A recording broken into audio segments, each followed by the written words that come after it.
HighBridge, a division of Recorded Books, presents A Catered New Year's Eve, A Mystery with Recipes, by Isis Crawford. Read by Margaret Strom. Sometimes you have to throw out the rotten blueberries before the mold starts to spread to the rest of the pint. Otherwise, you'll lose the whole thing. Rose Simmons's words to her daughters. Prologue. Sean stirred another sugar cube into his coffee as he thought about what he should say, or not say. Not that it would matter. His daughters would do what they wanted anyway. They always had. It was 7 a.m, and the Christmas lights twinkling on the eaves of his neighbor's house pierced the grayness as Sean glanced out the window at the customers parking their vehicles in the lot below and running into a little taste of heaven to get their breakfast sandwiches and/or muffins and coffee before they caught the 7:45 Metro North into the city. His wife, Rose, had started a little taste, had built it up from a coffee and Danish joint to a town institution, a tradition his daughters were carrying on. Sean thought about that as he sighed and reached for the remote. Family. When they were good, they were very, very good. And when they were bad, they were, well, a pain in the butt. Not his daughters or his wife, of course. He had been blessed in that regard. He was referring to the Sinclairs, a distant branch of Rose's family. At least, that's what Rose had said. Actually, Rose had put it a little more strongly. She'd called them leeches, always taking and taking, never giving back, drawing you in, making you think you could fix things when you couldn't. Sometimes, she had said, with people like that, the only thing you could do was cut off contact, which was what Rose had finally done. He understood her point of view. There were the 2 times she'd lent them her car, and they'd totaled it. And then there was the money. They were always borrowing it, and the amounts kept getting bigger. Someone was always in trouble, sometimes legally and sometimes not. Needy was the word that came to mind, and dysfunctional. The Sinclairs were always involved in some sort of litigation, probably because they never paid their bills. From what he could make out, they always figured they'd find some sort of workaround. The problem was that their workarounds usually made things even worse. But it was more than that. If there was a smart way to do something, and a not-so-smart, skating on the edge of legality way to do something, you could trust the Sinclairs to pick the latter way, the way that would land them in trouble, financial or otherwise. Frankly, he'd been glad when Rose had come home and told him they, meaning her and him, weren't speaking to the Sinclairs anymore, because since he was in law enforcement, they were always asking him for favors he couldn't grant them. He still got all steamed up just thinking about the time one of the Sinclairs, he didn't remember whether it was the wife or the ex-wife, had asked him to talk to McCready, the then police chief in Hollingsworth, to see if he could get him to drop a malicious mischief charge against one of her kids. She'd figured since Sean was the chief of police in Longley, he would pull some weight in Hollingsworth. The thing she wanted him to take care of wasn't a big deal. He knew that. Just stupid kid stuff. Still, the request had galled him. He wouldn't even do that for his own kids, let alone someone else's. He took a sip of coffee and thought about the day Rose had come back from Linda Sinclair's house. It had been a long time ago, over 20 years if he remembered correctly. God, she'd been angry. He smiled, recalling her stomping into the house. He shook his head. Her being angry had always made him laugh, which of course made her even madder, and she'd been really worked up that day. But when he'd asked what was going on, She'd said that he didn't need to know, that this didn't affect him, and he hadn't pressed the issue. He'd had other things on his plate work-wise at that moment.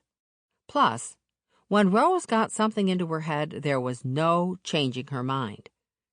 If she didn't want to talk about it, she wouldn't, and that was that. He'd figure it out later, though, when he'd heard Rose talking to the bank manager. And it did affect him, although Rose had argued that it didn't. She'd said if she wanted to loan her family $20,000 from her bank account, that was her business, not his, which would have been fine with him if she hadn't been so upset. Which was why he'd made it his business and gone and talked to Ada's dad. That had been a mistake, because he and Jeff had gotten into a shouting match, and then they'd traded a couple of punches before they'd come to their senses. The question now was, should he or should he not say something about the Sinclairs to his daughters? Bernie was really excited to have discovered a new branch of the family, and he could understand that, considering they didn't have much in the way of one. Both he and Rose had been only children. He didn't want to rain on Bernie's parade, so to speak. However, he knew this wouldn't end well. The Sinclairs were either going to involve his daughters in some scheme, or ask for a loan and not pay them, or do something else along those lines. Sean pressed the remote. The morning news came on, but he wasn't listening. He was too busy deciding what to do. He knew that this was the kind of situation that required tact, which, unfortunately, was a quality he didn't possess. Chapter 1. Ada Sinclair walked into the Simmons' flat at 4 p.m. on the dot. It was snowing out, and a dusting of flakes clung to her hair and shoulders. "Thank you for agreeing to see me," she told the family. She gave a nervous little laugh as Bernie got up from the sofa to greet her. "I know your mother and my family haven't seen each other in a while." Then her voice trailed off. Bernie's father stopped petting the cat on his lap for a moment. "I don't suppose you have the money your family owes us?" he asked, raising his voice over the clatter coming from their shop below. "Dad!" Bernie hissed, embarrassed. Sean turned toward his daughter. "Just kidding," he told Bernie, his expression belying his words before he turned back to Ada. "But it doesn't hurt to ask, right?" "Yes, of course," Ada Sinclair stammered. She colored slightly and nodded in the direction of the door she'd just come through. "I'm sorry. I can go if you want." "Don't be ridiculous," Bernie told Ada, ignoring her father's scowl and holding out her hand for Ada's coat and scarf. "Let me hang these up for you." "You're sure you want me to stay?" Ada asked her. "I'm positive," Bernie said. She threw a warning glance in her father's direction as she watched Ada unwind her long red scarf, take off her navy peacoat, and hand both of them to her. "It's exciting to meet new family. Or rather, not new, but family I didn't know we had. Right, Dad?" "Right," Sean told her, the word coming out reluctantly. "Here, Ada," Libby said, patting the empty space on the sofa next to her. "Come sit. This is a nice place. Cozy." Ada reflected as she plopped herself down and rearranged the pleats of her skirt. Bernie could see that her hands were shaking. "Coffee?" Libby asked, her voice aggressively cheery to compensate for her dad's rudeness. "A cinnamon bun? They just came out of the oven." Ada smiled in relief. "Thank you. That would be great." She paused.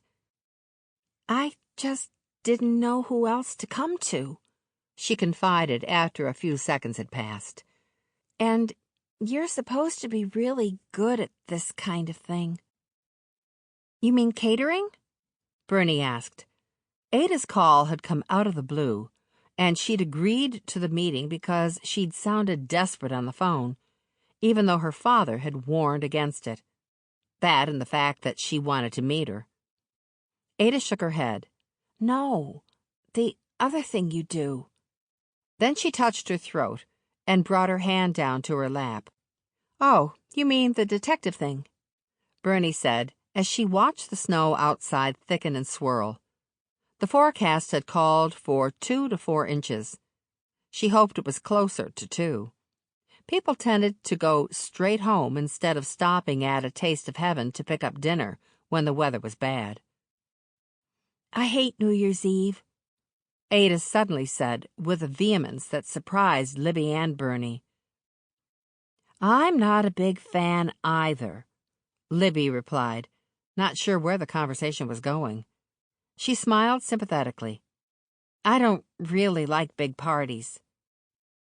My father died on New Year's Eve, Ada declared. Well, that would do it, Libby told her, immediately wishing she could retract the words coming out of her mouth. Talk about insensitive. But in her defense, she'd been taken by surprise. I figured you knew, Ada said, looking from one sister to the other. Both Libby and Bernie shook their heads. Sorry, Bernie said. We didn't. Your father didn't tell you? Libby and Bernie looked at their dad, who looked back at them defiantly. I forgot, he told them. There were articles in the Sunset Gazette, Ada said, as she twisted the silver and turquoise ring on her forefinger around and around. We don't normally see that paper, Libby informed her. 10 years ago, Ada continued, as if Libby hadn't spoken. It happened 10 years ago in Hollingsworth. Hollingsworth was 2 towns away. We lived there then, she tittered. I don't know why I said that, because we still do. She looked at Sean as if she expected him to contradict her, but he didn't. He continued petting Cindy. Ada turned back to Libby and Bernie. I'm hoping you could help me. It's possible, Bernie said, but I'm not really sure what you want us to do. You didn't say on the phone. You just said something about hiring us for an event. Ada poured cream into her coffee and stirred in a teaspoon of raw sugar. It's simple, she said. Somehow, Bernie doubted that. It never was, in her experience. But she didn't say that. Instead, as Bernie watched Ada, she thought about what her dad had said about Ada's family and why her mother had severed ties with them. Okay, she could see why her mother had done what she had done, but that happened a long time ago. It had nothing to do with Ada Sinclair. Bernie had never gone along with the sins of the father visited on the son philosophy. It was so Old Testament. So, Bernie said after Ada had taken a sip of her coffee and a bite of her bun. Tell me why you came.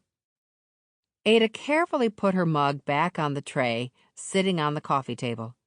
She took a deep breath and let it out. Libby leaned over and patted Ada's hands. Ada nodded her thanks. This is hard, she said. So is sticking to your word, Sean observed. Bernie glared at him. Dad, didn't you say something about taking a nap? Oh, a nap, Sean repeated. How could I have forgotten? And he brushed the crumbs off his lap and pushed back his chair. Cindy meowed and jumped down to the floor as he stood up. If you'll excuse me, Sean said.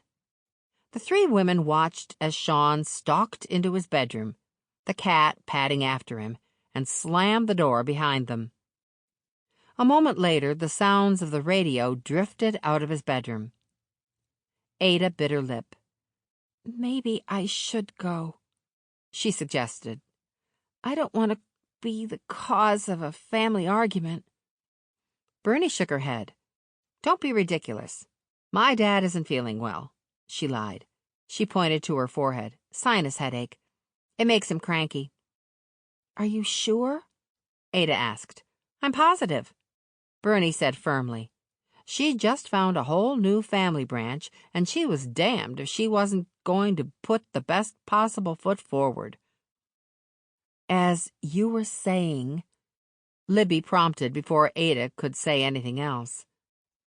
Ada took another deep breath and began again. Like I told you, my father died 10 years ago on New Year's Eve. That must have been terrible, Libby sympathized, making up for her previous comment.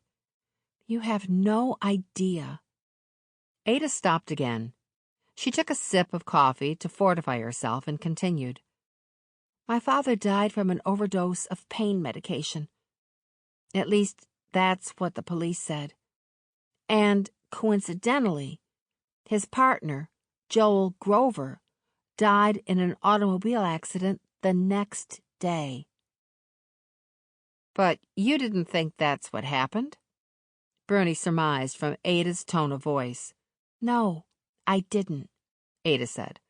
A couple of days after Mr. Grover died, I called the police. I spoke to a Bill McCready. Bernie and Libby exchanged looks. Their dad knew him. Ada cleared her throat, and the sisters turned their attention back to her. I told him that I thought my dad's business partner had poisoned my dad and then killed himself the next day because he felt guilty about what he had done. Bernie raised an eyebrow. See, Ada said, pointing at Bernie. See what? Bernie asked. Your expression. McCready thought that too. He thought what? Libby asked, although she had a pretty good idea what Ada was going to say.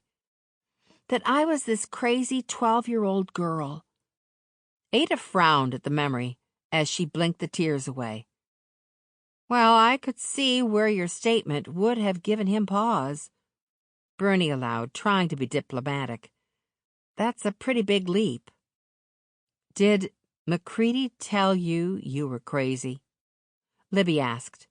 She remembered him as being a pretty outspoken guy. No, he didn't. He humored me, which was worse. I could tell he thought I was bonkers, though. Ada held out her hands, spread her fingers out, and stared at them, seemingly lost in thought. What happened next? Libby asked Ada, trying to keep the impatience out of her voice, after another minute had passed without Ada saying anything. She felt guilty about feeling that way, especially since Ada was so obviously upset. But it was getting late, and she and Bernie had to be down in the store for the evening rush in half an hour max. Even if the weather was bad, and there were fewer people than normal in there, they still had to man the register and help wait on people. Besides, her sister was more invested in this whole new family thing than she was. Ada startled and looked up. Sorry, I was thinking about that night. Nothing's been the same since. I bet, Bernie said, leaning forward to show her support. McCready, Libby prompted. Right. Ada shook her head as if to clear it. He came over to my house and talked to my mom, Linda. Ada shook her head at the memory. Boy, let me tell you, she was really, really pissed when she heard what I'd done. I could only imagine, Libby murmured. So you didn't tell her what you thought beforehand? Bernie asked, thinking of the implications of Ada's action. You went straight to the police? I didn't think she'd believe me. Ada gave a wry smile. She always told me I had an overactive imagination. My brother and sister were pissed at me, too. They said I'd imagined the whole thing, that I'd called the cops because I always had to be the center of attention. My stepmom was pretty angry as well. Ada sighed. So were her kids. Everyone said they didn't see anything weird. The psychiatrist my mom took me to said this was my way of coping with the shock of my dad's death. So everyone was there? Ada fell silent and fiddled with the buttons on her navy cardigan. Then she said, "My dad insisted on it. He said he had some kind of business announcement to make, and he wanted everyone to hear it at the same time." "Any idea what it was?" Bernie asked, exchanging another look with her sister. Ada shook her head. "No, he died before he could tell us. But he said it was a surprise." "A good surprise?" Bernie asked. Ada held out her hands, palms up. "I have no idea." Libby finished the last of her coffee. "Do you think what the psychiatrist said was true about your wanting to be the center of attention?"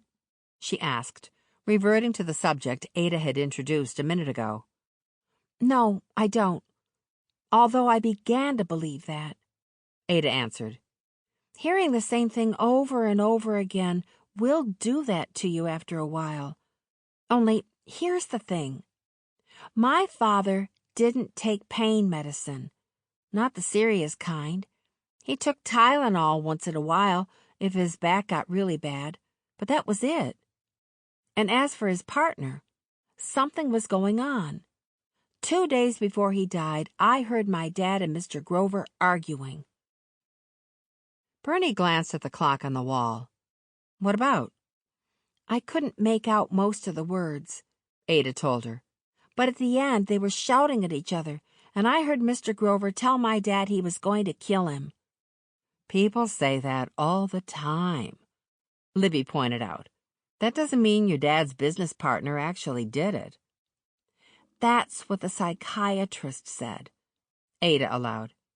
"So did the police, and Linda, and my stepmom Vicky, for that matter, and my brother and sister." Ada shook her head ruefully. "No one believed me. After a while, I thought they were right. I figured I'd made the whole thing up, so I just forgot about it and went on with my life." "And then?" Bernie asked, because obviously there was a then.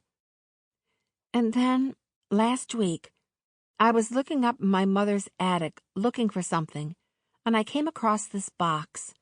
It turned out my dad's diary was in it," Ada told her. "Or maybe not diary, maybe more like a notebook. Anyway, I read it, and I've been turning things over in my head ever since because you know what? As it turns out, I wasn't crazy." There was a note of triumph in her voice. "I wasn't crazy at all." Ada took a sip of coffee, put her cup down, and asked them what she'd come there to ask. Normally, Bernie and Libby would have said no to her request. They didn't work on New Year's Eve. But their dad was going off to a party with his fiancée, and Brandon, Bernie's boyfriend, had to take a co-worker's shift at RJ's, while Marvin, after discussing it with Libby, was going to a family wedding. "What do you think?" Bernie asked her sister. Libby shrugged. Ada's request sounded simple enough, and it seemed to mean a great deal to her. "Sure, why not?" Libby replied. It wouldn't hurt to start off the new year with a good deed, and even though she wasn't as anxious as Bernie to meet a new branch of her family, it couldn't be, despite what her dad said, a bad thing. "Thank you, thank you," Ada cried as she got up and hugged them both. "I knew I could count on you guys. You're the best." Chapter 2. Sean emerged from his bedroom as soon as he heard Ada's footsteps going down the stairs to the street below. "You were pretty rude," Bernie observed, as Sean sat back down in his chair. "I was direct," Sean countered, as the cat jumped back up on his lap. "I'm just telling you. Don't come crying to me when things go south. How about if they go north? Bernie asked. Sean tried to keep from smiling and failed. Don't you think you're being a tad dramatic? Libby asked her dad. No, I don't. Not even a little bit. Sean nodded in the direction of the stairs. That girl is trouble. Woman, Bernie corrected. Sean waved his hand in the air to signal his annoyance. Call her what you want. The result will be the same. I don't know why you're saying that, Bernie objected, as she watched Ada Sinclair get into a nondescript Toyota Camry. A moment later, the Camry's headlights came on, a bright beacon in the early dark of the winter afternoon, and the windshield wipers started going from side to side, clearing the accumulated snow off the glass. Bernie kept watching until Ada had backed out of a Taste of Heaven's parking lot and was halfway down Main Street. Then she turned to her father and said, She seems like a perfectly nice person to me. Appearances can be deceptive, Sean replied. It's not like Ada Sinclair wants us to rob a bank, Libby said, and she stood up, brushed cinnamon bun crumbs off her lap onto the tray sitting on the table, and began collecting the dirty plates and coffee mugs to take down to the kitchen. Or murder someone. So, what does she want you to do? Sean asked. Since you banished me from the room, I don't know. He'd turned on the radio in his room, and that and a slight hearing loss had ensured he wouldn't hear the conversation in the living room. Otherwise, he might have been tempted to come back out and comment on the proceedings. Bernie explained. Ridiculous, Sean muttered when she was done. Bernie raised an eyebrow. So what was the skinny about what happened to Ada's dad and her dad's partner? Nothing, Sean replied. Absolutely nothing. I find that difficult to believe, Libby said. There's always a story behind the story. Not in this case, Sean replied. If there was a story, it was Ada, whom everyone thought was nuts. Truly? Bernie asked. Yes, truly, Sean replied, remembering. The deaths weren't a big story back then. The Gazette ran a couple of articles about them in the papers. You know, unfortunate coincidence, family tragedy, blah, blah, blah. But that was about it, Sean told her. Don't forget the deaths you're referring to weren't seen as homicides. They were seen as a hit and run and a possible suicide or accidental overdose. Sometimes, to coin your phrase, things are what they are. And anyway, Sean concluded, the deaths happened in Hollingsworth. Hollingsworth is 2 towns over, Libby objected. You're talking like this happened in Cali. Sean shrugged. To point out the obvious, Hollingsworth was outside of my jurisdiction. And anyway, at the time I had my hands full with the Long Branch bank robbery. He sighed, remembering how that had gone down. Nothing like having the son of one of Longley's most prominent citizens involved. And as for being a mess, Sean shook his head. Wait and see. This is going to turn into a first-rate one, he predicted. Mr. Optimism, Bernie retorted. You don't get it, Sean replied as Cindy butted her head against his hands. Then tell me, Bernie said. It's simple. Sean began rubbing Cindy's ears. The Sinclairs are a bad luck family, and everyone who gets involved with them catches it. Libby raised an eyebrow. Bad luck? Catches it? Libby repeated. Yes, Sean replied, a defensive tone in his voice. Bernie rolled her eyes. Seriously? I can't believe those words are coming out of your mouth. Aren't you the one who says everyone... Sample complete. Ready to continue?